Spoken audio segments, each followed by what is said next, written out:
All right, what else do we got? Just maybe, I've thought of a fun idea would maybe be to talk about several of the movies coming out since the start of February now. Yeah, so you want to get into the February releases. Yeah, I could have probably talked about all of them, but I narrowed it down to 6. Well, give us your top. This Okay, this is our new segment, Kelly's Top 6. Yeah. Kelly sees a ton of movies. Yeah. I'm married with a 7-year-old, so I barely see any movies. And I've got a short attention span, so movies just don't vibe very long for me at all. Well, you watched that Hansel and Gretel Witch Hunters movie. Vaguely. I'll put watch in quotes. I was in and out on that one. Well, I got 2 marked down for February 7th, the first weekend. And one's a big movie. The first the big movie of the whole month is probably the Birds of Prey movie. I think it looks fun as hell. That's the. I think the title is Harley Quinn. I didn't want to do Birds of Prey: The Magnificent Emancipation of Harley Quinn. One Harley Quinn. No, and it reminds me of that movie from the Troy McClure does called The Fantabulous Contraption of Dr. Parnacle or whatever. But I think it looks fun. I think they leaned into it. It could be fun. Yeah, a lot. And I remember. So there's been some leakage of like leakage. Some leakage. I think it's still an review embargo going on. But some of the first screeners have been kind of posting initial thoughts on it, and I've heard they're positive. It's generally positive. Like I think the most negative positive thing I've heard about it was it's better than Suicide Squad. Well, that's such a low. I never saw Suicide Squad. Yeah, you're a better person for it. That was a brutal movie, but like that. So I mean, for me, and I guess if you're into DC movies, I okay with them. They're not my children, but you know, I can go watch them if they're there and they're decent. You're into DC movies. Well, there's a split, man. There's like you're either into DC movies or you're not. Like there's very little. Like Marvel has a very wide range of people that just go and they're not really super into Marvel things. DC seems like you gotta be in it. Like in for a penny, in for a pound. Yeah, but it could be fun. I'll probably go see it. Yeah, I think we get the first appearance of several characters, which I'm excited about. Yeah, isn't Cassandra Cain in it? Yeah, but don't expect her to be Batgirl or anything. Right, but yeah, but she's young. But no, my favorite one though is that no one's talking about Rosie Perez is playing Marie Montoya, which will be the first live-action big screen appearance for her as the police officer from the Gotham PD. Awesome. So I love that character from Gotham Central and a lot of stuff. She actually got her start from the animated series. So I didn't even know Rosie Perez was still doing work.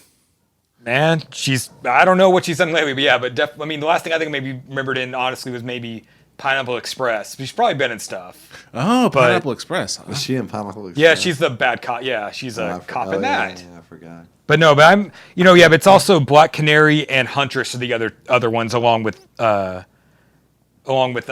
Harley. So well, I'm just hoping they're actually in the movie. The way they movie started off being Birds of Prey, and they keep saying all the commercials keep saying, even though her name is a verse, they keep saying Harley Quinn in Birds of Prey. Yeah, they're actually. I was watching somebody on YouTube, maybe it was Campy, and they were saying that. Yeah, it's been saying Harley Quinn and Birds of Prey. He's like, I think when the DVD comes out, it's going to be like Harley Quinn and Birds of Prey. That's with the subtitle under it with her name as well. Yeah, it's sandwiched by like Birds of Prey is bookended by Harley Quinn's name. Well, Margot Robbie. No, she's hot, and that character is an interesting character. I mean, that would be the only reason I would go see that movie. You know what I mean? It's like, I don't know who those people are, and Suicide Squad was terrible, and I haven't liked a Batman movie really a lot in a long time. Even the one that everyone loves, I was like, yeah, it was fine. You know what I mean? What was the last Batman movie you liked then? Liked? Yeah, man, that was a good movie. I mean, maybe the first one with Michael Keaton. Come on. I was a kid when I saw that. All right, yeah. I liked the second. I mean, maybe the second one was better than the first one. Returns. Yeah, maybe. I mean, to me as a kid, it was a little darker and, had Michelle Pfeiffer in it. Yeah. But the ones with Christian Bale, those are all cool, I guess. I just, I'm not, people get over the moon about them. I'd rather see... like The Prestige or something. Yeah, I'd rather see, we've talked about this in another podcast. I just kind of feel like Batman was kind of a waste of, Christopher Nolan's time. and you Well, know. I mean, those. It's not like those movies weren't highly regarded, but I mean, I wouldn't say it's a waste of his time or talents or anything. I mean, just from my perspective, I mean, it's just so much more interesting, like Memento or The Yeah. Prestige or Inception. These are movies that new things, interesting stuff, you know. Or Batman, it's like, it's Bane. He's gonna fight Bane. Well, what I mean? kind of So, wonder, okay, like, so it's just it's an adaptation. I mean, it's an adaptation, right? Like, Yeah. and so what would be like? I guess people's expectations of adaptations of comic books is a little bit different than like their expectations of adaptations of like the Arthur or something like that, right? Yeah. Like, there haven't been too many good versions of that either. no, quite there honestly. haven't. I was just actually thinking about Excalibur. Yeah, that's the only one. Which is a fucking awesome movie, and the reason why I thought about that was because I was thinking about Guy Ritchie and his version of that King Arthur movie. Never seen it. It's a terrible movie. Terrible Got movie. Devin's favorite final line in a movie ever, I Oh think. Jesus Christ! I don't even want. Maybe we could do a whole thing. We should have like maybe we should do some segments where we just pick a director and we just run down their movies. Or I think something. what we should do is we should literally take our flopper idea from the last Flopper. time and actually make a like it's our own channel. like our own channel. Flopper. You Where could we put just talk about a Guy movie. Ritchie did just have a new movie a few weeks ago. That would have been a perfect time if we would Yeah, have talked about yeah. this. That movie though supposedly was It good, was right? it was fun. It was kind of a throwback to his old crime ones, but not as great as Lock, Stock, and Snatch. But it was fine. It was pretty fun.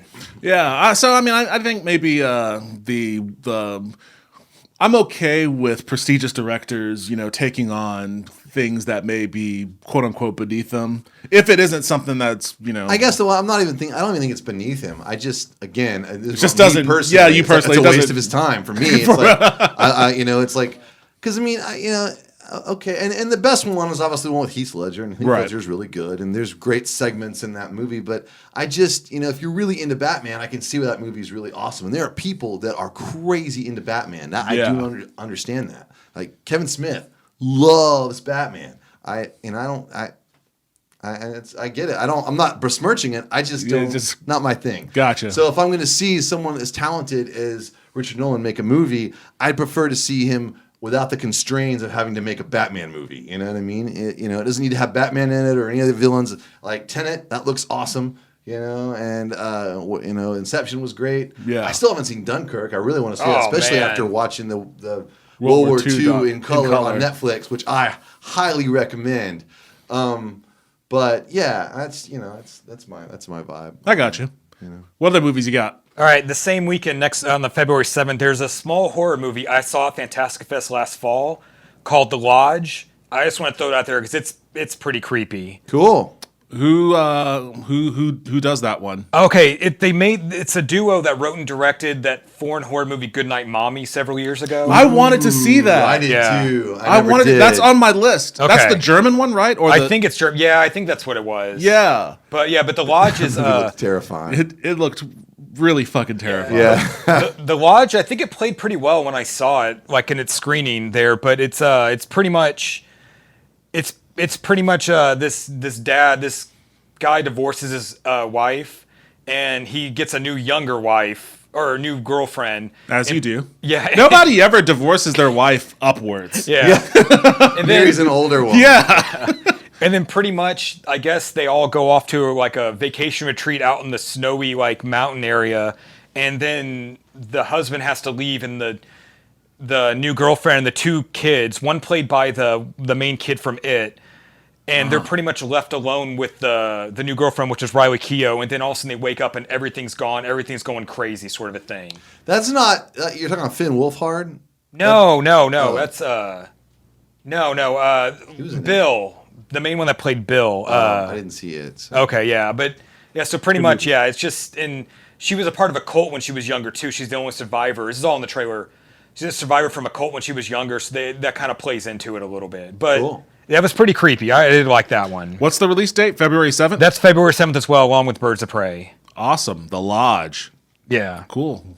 What's Okay, next? and then February 14th, Blumhouse is releasing a Fantasy Island movie based on the TV show, or sort of based on the show, it looks like. I remember watching the trailer for that one, and I was very confused. I've never watched Fantasy Island as a kid. Yeah, so I didn't know what to expect. You're probably too young. I think I was a little too young. I mean, I saw it when I was very little. Yeah, that's a 70s show. Yeah. I'm an 80s kid, so it was probably done and gone but by the time I mean, I think I watched it in syndication in the early 80s. Yeah. You know, but that show bummed me. So what was the show about? Okay, so it's an island with Ricardo Montalban and the little dude his name is Tattoo in the show, I think. And he says, "Boss, the plane." Every time the plane comes, and there's always like a plane flies in with a new guest, or usually maybe a couple of guests, and they each go on. They basically have a fantasy, like whatever their fantasy is. Like they live it out on the island, and and that's basically it. So new guest every week. Is it like stunt casting for the guests, or is it just random like? Is it like superstars that come in for the week, or is it just like random? It was just TV show. TV show. Man, Okay, just random. Ricardo Montalban was just Khan is the star. Okay, well I didn't know what the premise like. So was it like was it a comedy? Was it a horror? It was never horror. Okay, I mean, there might be episodes that were eerie, and there were episodes that were funny, and there was romance, and stuff. That's why I wanted to bring this one up, because it seems like they turned it into a full horror movie. Well, the trailer is definitely it is a horror. I mean, I think, and honestly, it's weird because Fantasy Island kind of tripped me out as a kid. I didn't like it. Why? It had a scary vibe. The vibe for me as a kid was bad. You know? And sometimes I got bad vibes from shows as a kid that didn't have bad vibes. Like I didn't like Three's Company for whatever reason. Didn't like it. Interesting. Within seconds of it being on, I was like, change, no, don't want to watch that show. But Fantasy Island particularly threw up a bad vibe. And I don't know, maybe I saw an episode that was eerie or something and it just got me off. But I don't know, it was just weird. I wasn't into it. Okay, well. What about did you watch the trailer for this? I did not. You did not? Okay. I mean, I've seen it. I've seen clips from it already. And it's a girl screaming in an island. It's Blumhouse. Yeah. That's why I wanted to. That's the other thing. It's like we talked earlier. Blumhouse just somehow is making these movies. The budget's only $7 million, and in Blumhouse fashion, this thing is going to make at least 10 times that. Yeah. Oh yeah. And that's what's so brilliant, because I don't know how much it cost him to get the rights to Fantasy Island. I would imagine not much. At this point, probably not. I mean, and that's actually like we should probably start scouring the old TV show archive and pull something out there. Because I think they actually tried a new version of the show several years ago, maybe. I think they did. Yeah, that like rings everything else, most others, it doesn't work. Because they rebooted Hawaii Five-0. Yeah, that's loud. And Magnum PI. Yeah. I'll talk about that. Yeah, so Fantasy Island looks interesting. It's a Blumhouse horror, so I'll give it a shot. It'll probably be decent at some point. But honestly, I did watch that trailer, and I wasn't super. I guess maybe the big draw to that was Fantasy Island's a horror, and maybe that's enough to get people intrigued by it and get them into the theaters. But yeah, we'll see. Next up, and I just want to say these aren't all personal recommendations. I just thought it'd be funny to talk about Sonic the Hedgehog. We also need to have like a big thing over video game movies. I read there was an article about I think it was GameIndustry.biz or something like that, or GameIndustryBiz. Whatever that weird site is. And like the article, the headline was like, The Witcher Netflix starts a new era in what video game adaptations could be or whatever. And I was like, dude, you do realize that this is based largely off of the books. Yeah. Like, there's very little video game. Like, the tub is really the only thing from the video game that was pulled into this. But, like, I understand that, like, video game adaptations have been so miserable throughout their the entire inception of video game-based movies that they're just clinging to anything that can give them hope. It's weird. The narrative around The Witcher is very strange to me. It's a weird thing right now. Because The Witcher got pretty terrible reviews. From the critics, yes. Yeah, from the critics. And Netflix has changed their metric for what a view counts as, right? Did they? Oh, yeah. I never know what their original metric was. Yeah, well, it's basically like if you watched a minute of the episode, that counts as a view. You know what I mean? That's shady. Yeah, that's another thing people are talking about. So when they come up and they say The Witcher is the most viewed show, it's like, Yeah, but you don't even watch the show. I've viewed Yeah. a lot of Netflix shows. That's true. And so it's a weird thing, but in the hype of how viewed it is, and then they're changing the metrics, they've almost created this like parallel reality, this like weird kind of reality distortion field where The Witcher is the new Game of Thrones. And I mean, prestige. I don't think that's a coincidence. I think that was pretty much the intention. Is we're gonna make this the next Game of Thrones, because we have the ability, like we control what metrics we want out. It's like, true. The Nielsen's they can only speculate, right? Yeah. And anybody else that wants to, there's only speculation, and you can't really pirate these shows the way that you can an HBO show. It's true. So they have their hands on all the most important levers, and if they want this to be Game of Thrones, they could very easily manipulate it to be Game of Thrones. They dominate the news cycle because they generate their own news. It's like, well, now it's got these millions of views. And it seems like it might be somewhat arbitrary, but that seems to drown out the idea that, most critics who watched this show had major problems with it. Well, I mean, the critic thing, the critics had a major problem with it. Like, I think the audience thing is a little bit more telling. Like, I guess, but because does the audience really like it? I mean, for it to be a prestige drama, it has to have prestige. Otherwise, it's just a TV show where a guy hits people with a sword. I don't even think it was ever. I don't think what was it ever classified as a prestige? I think that it's like a gritty take on sword and sorcery books. That I think that's supposed to be considered a prestige. I wouldn't have. I don't take it as having Game of attempted Thrones. to be prestige. My point is that if you're going to be the new Game of Thrones is prestige drama. You've got to have you're doing a prestige drama. I suppose, like, if you're going to measure yourself up to that level, I guess that makes sense. The funny thing is, like, everything leading up to its release was them saying this is not Game of Thrones. Like all of the marketing, was all about how these are based off of books that are completely different from Game of Thrones. It's a different world, different universe, different idea of storytelling. This is fantasy. This is magic. This is leading into something very different than what Game of Thrones did. So, like, they're not. So they want Game of Thrones numbers without being compared to what Game of Thrones did to get those numbers. Yeah. So I don't know if that's a fair comparison.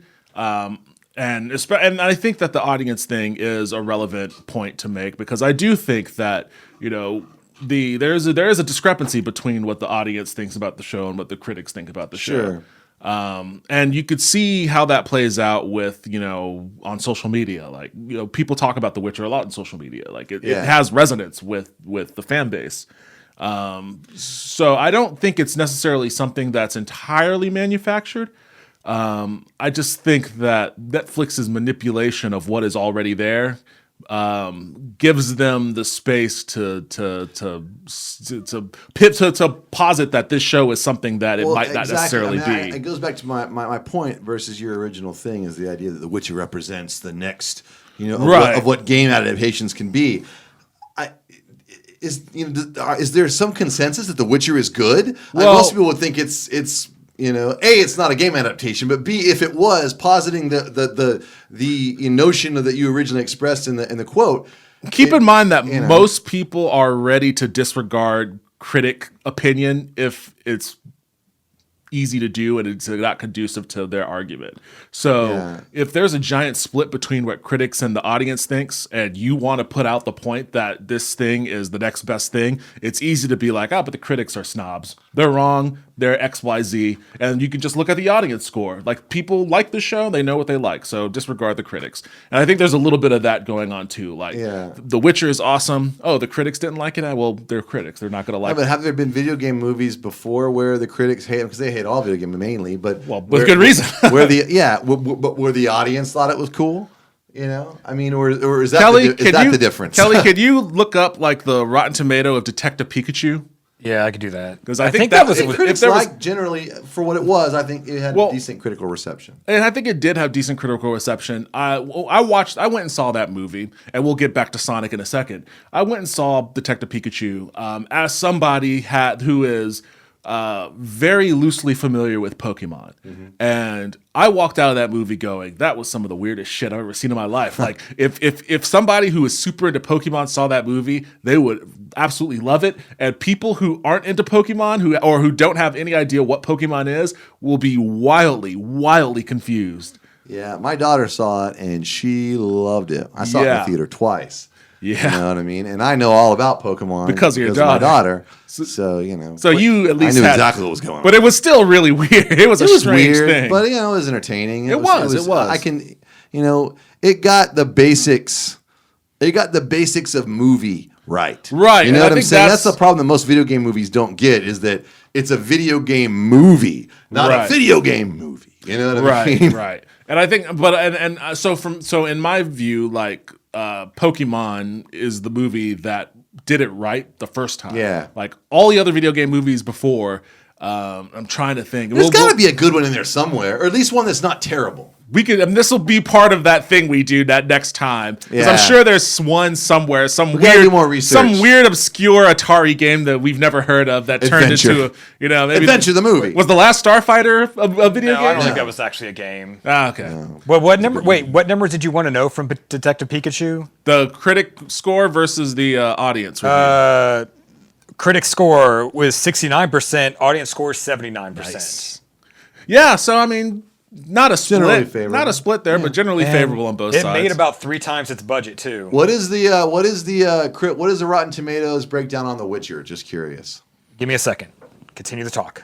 I think that's shifted. I don't know if you could hear, by the way, but there was some crazy music going on. It totally was. There were dogs barking. Yeah, there was dogs. Siren. There was a siren, and there was some like Tejana music. I thought it was like the Shield PS2 soundtrack. Someone was rocking the Shield PS2 right over here. It was. So I didn't know if the mics would pick up on that or not, but it was pretty. We'll find out. All right. When I get So, back to the studio. Witcher season 1, critic score 66, audience score 92. Wow. Huge split. Yeah. So I think part of that is just ignore the critics because taking their view into account kind of discredits my article here. Yeah. But anyway, Sonic. Do you think it's gonna? I was looking up. It has a budget of $95 million. How is that gonna do considering a video game that it's not the '90s anymore when that was a huge game? So I don't know. Yeah, a part of it is it seems like it's a little bit dated. Like Sonic is a little bit long in the tooth as a character. Yeah, it totally is.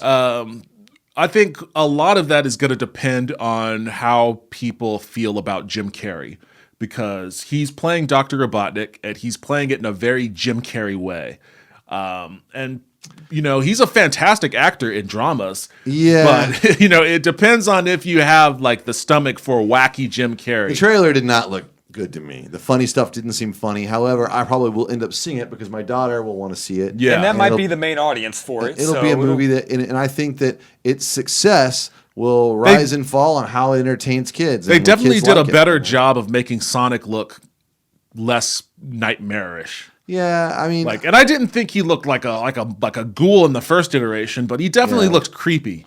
He looked creepy to us. I mean, I think that kids that didn't play Sonic or whatever would have just been a funny blue character. They wouldn't have given a crap. And it's funny because there was similar backlash against Paddington Bear when the first live action Paddington came out. Those movies were amazing. Well, they said the thing looked creepy and blah blah blah, but the production studio was like, "Yeah, fuck you." Yeah, and they just released it, and it did fine, and it was great, and people like it, and there was a sequel.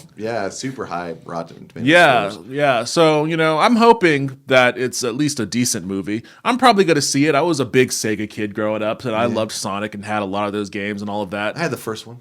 It came with the Sega Genesis. First one came with it. Well, there were several different versions of Genesis packs that came with both Sonic 1 or Sonic 2 or Sonic 3. I think I had bought the one that came with Sonic 2, but I ended up getting Sonic 3 and Sonic and Knuckles, and I got a Sega Saturn and had Sonic on that, and had a Dreamcast and had Sonic Adventure on that. So I've had Sonic games throughout the years. Man, this movie is right. It's going to hit you where you live. It should. It should, but the worst part of any of those Sonic games were, whenever they started bringing humans into it. Oh. So it depends on how they handle that balance. Like I used to love the Sonic cartoon as a kid. There were a couple. And I liked them both, but mostly because they were all set in the Sonic world, you know? And Yeah, I'm kind of getting that feeling like the reason the Transformer movies have kind of been down because they focus so much on the humans. too many humans in that. Give Nobody me the gives first a shit. 10 minutes of Bumblebee as a full-length movie. Yeah. Honestly, that- Transformer movies have a lot of problems.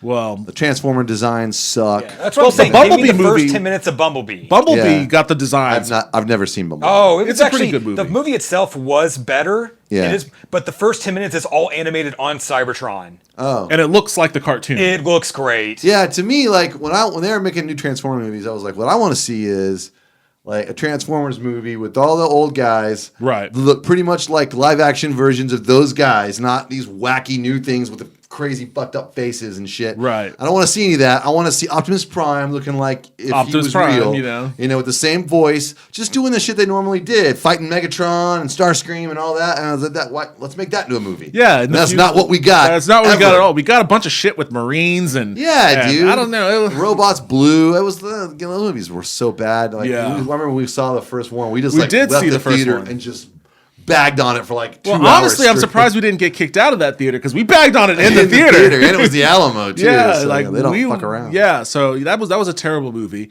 and I don't know. I don't have hopes for Sonic, but I probably will go see it. Yeah. And I think it does hinge on Jim Carrey. Yeah. I think that's pretty much what it's going to be. Jim Carrey and how the Sonic animation vibes with the rest of the world. Sure. And I think like the As highest goes Carrie, so goes Sonic. and the highest hopes that this movie should have would be like that people respond with, "Oh, it was all right." Well, yeah, there's a lot of movies like that. Yeah, that's all right. Well, I mean, this is like what'd you say the budget was 90? 95. Apparently Yeah. it was maybe 90 before, and then those No, re-edits. they have to do the re-edits to Yeah. change the character. Yeah. Yeah, I mean, might like that's all right. Might be enough to get them to break even. Yeah, not it probably end up making money eventually. Overseas, it'll do well. You know what I mean? Yeah, yeah. And That's that overseas market. That's the good stuff. Yeah, that's where we need to have the a spicy we meatball.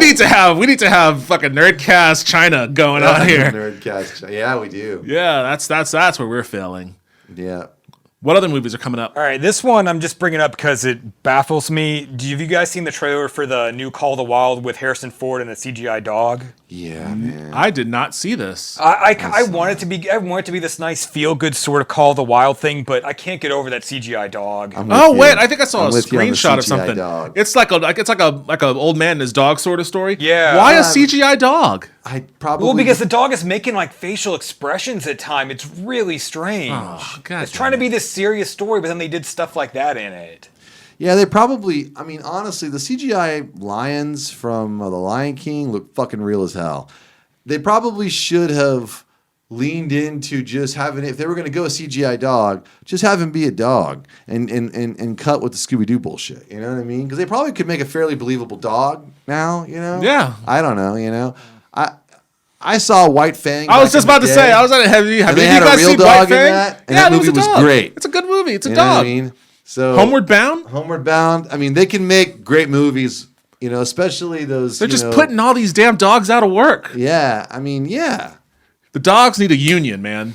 You know, they got Sound the red alert. The red alert. Brr, brr, We brr. need an animal union for Hollywood. Dogs have labor rights too, people. Yeah. All right, you can't have all these fucking robots coming in, putting all our dogs out of work. Then all our dogs get all this economic anxiety. They start joining the Klan. They start voting for all these fucking right wingers. It's enough. It's enough with this. I did not even realize till one on the Wikipedia page. This also has Dan Stevens and Karen Gillan in it. So Really? So we got we got some Marvel. You know, What's the budget for that movie? I was gonna say it's 109. Damn. That's an expensive ass It's CGI the dog, and I dog. think it's shooting in Canada in the Yukon, and it's also I think the dog. If it's a good movie, I mean, like, what I mean by that is if the dog is endearing to kids and doesn't uncanny valley adults out, Right. and Harrison Ford is good, and the general vibe of the movie is good, is well put together, it will probably make its money back. In yeah. the box Yeah, office. no, it will. Yeah, For certain. For certain. Yeah. All right, what else is there? I pulled up just one more. It's kind of also a throwback to Fantasy Island. Blumhouse has 2 cheap movies. That's actually redundant. You should just say Blumhouse has 2 movies because everything they make is cheap. Wait, so are there 3 Blumhouse No, movies? sorry, there are 2. There are 2. Oh. The first one was Fantasy Island. The second one is on the 27th. There's a new Invisible Man movie with Elizabeth Moss. Isn't this their latest attempt to reboot the Universal Dark Universe? No.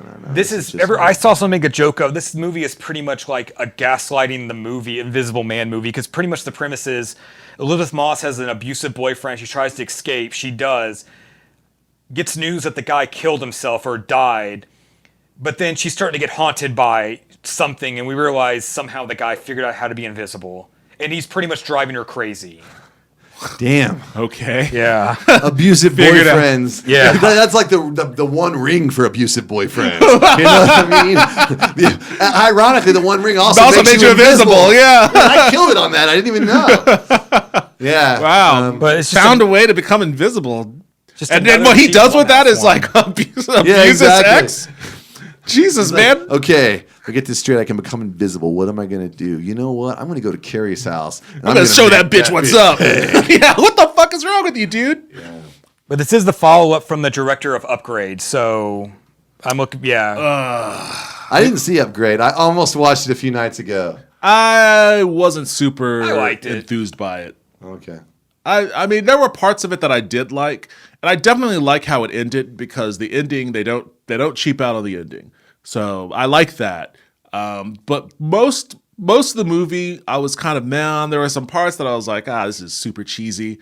The basic setup is very like, that movie, the setup is just a bother to me. Like, it's just your typical, your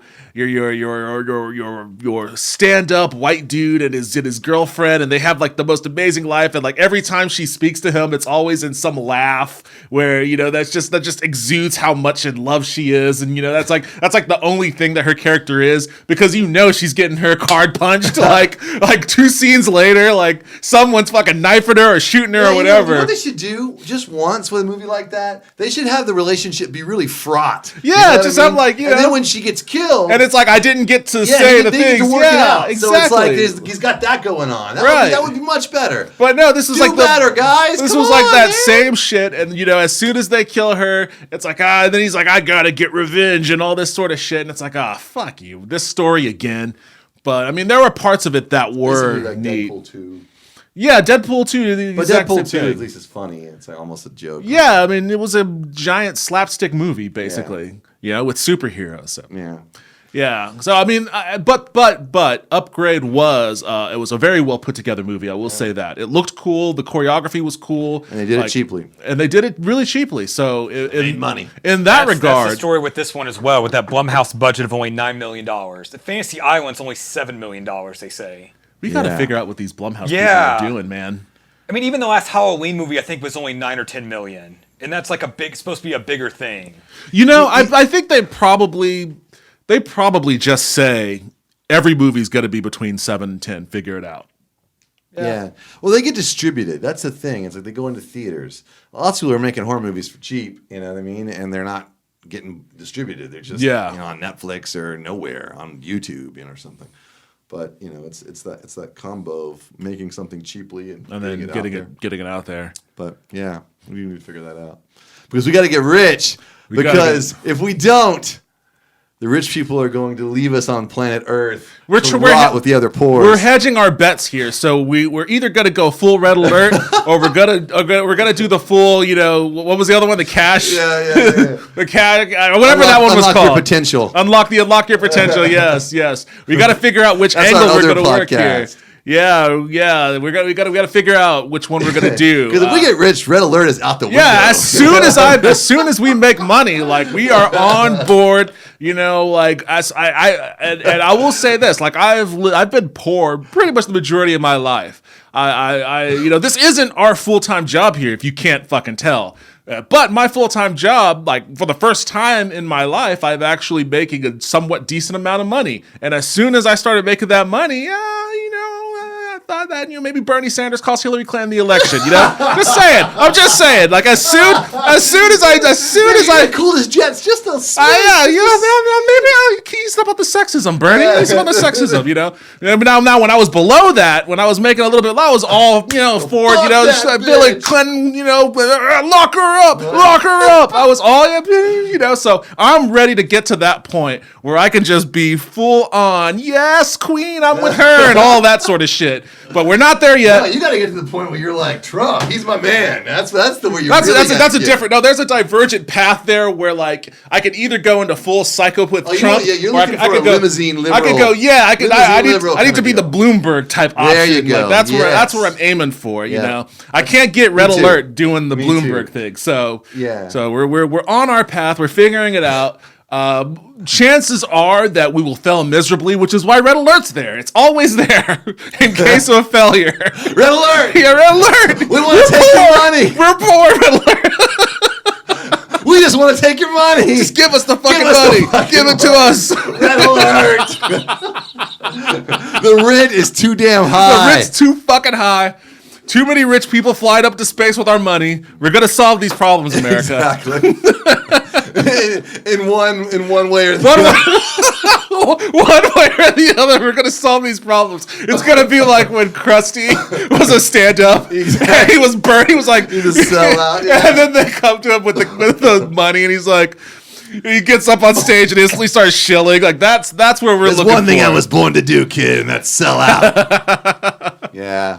Oh man! If you can't tell, we're kidding. Yeah, kind of. Is there anything else, Kelly?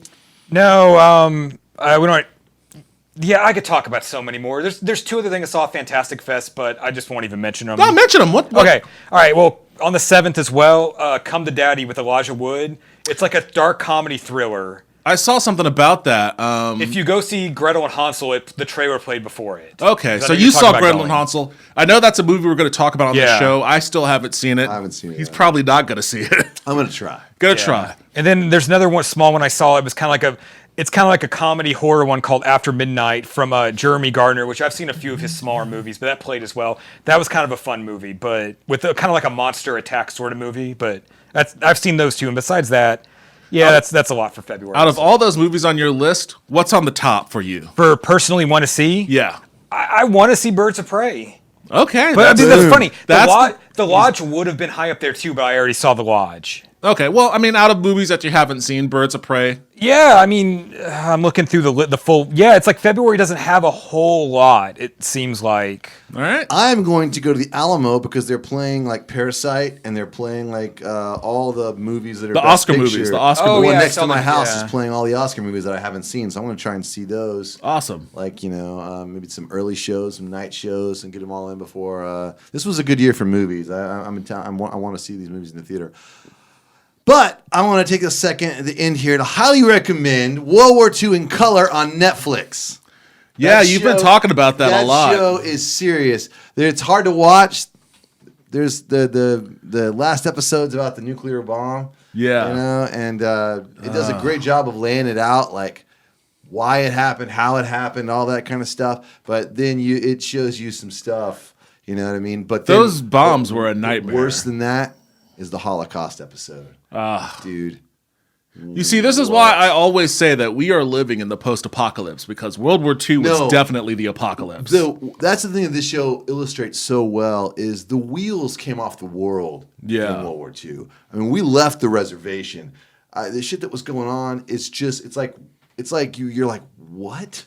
I mean, just the amount of mobilization that took place. I mean, the Manhattan Project, they built 3 whole towns to build it. And full of people and buildings, and they were working constantly. Whole towns. You know what I mean? And that's just in America. And just in America. Germany went in total war.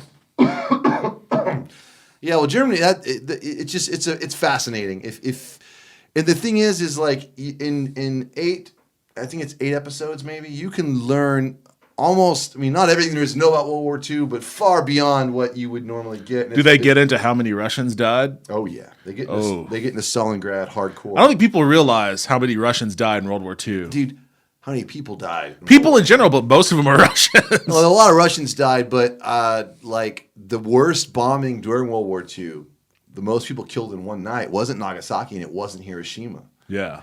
We dropped incendiary bombs on Tokyo and killed over 100,000 people in one night. Jesus Christ.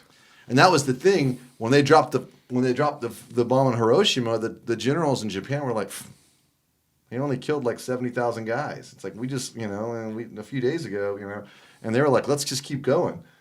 And then they dropped Nagasaki and they're like, okay, let's. Eventually, the emperor was like, it's over, guys. Let's just hang it up. Yeah. It was rough, dude. They but it's an amazing series.